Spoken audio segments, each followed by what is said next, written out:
The Emerald Tablet, Episode 1.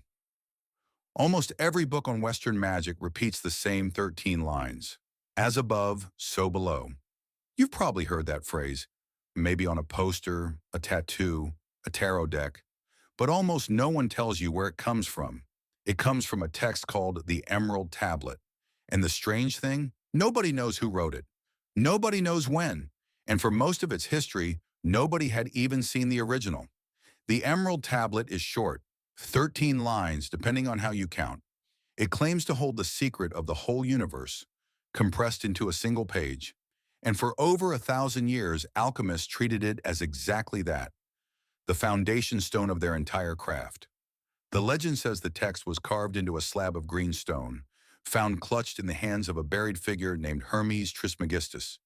Hermes, thrice great, a name that fuses the Greek god Hermes with the Egyptian god Thoth, a figure who almost certainly never existed, and whose fingerprints are all over Western esotericism anyway.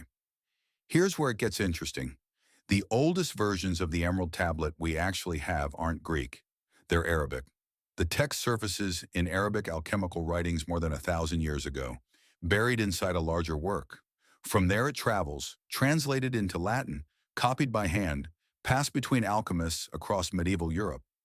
By the time it reaches figures like Isaac Newton, yes, that Isaac Newton, who translated it himself, the Emerald Tablet has become something close to scripture for anyone chasing the secrets of matter.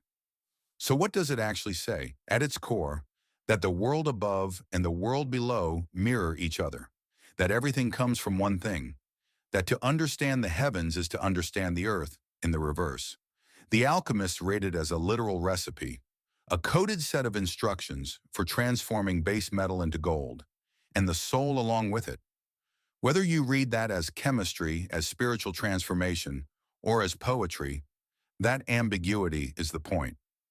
The tablet survives precisely because it refuses to mean only one thing. This is the origin story most people skip.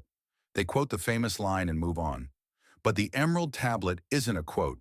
It's a 1,000-year-old puzzle that shaped how the West thought about nature, spirit, and the hidden order beneath both.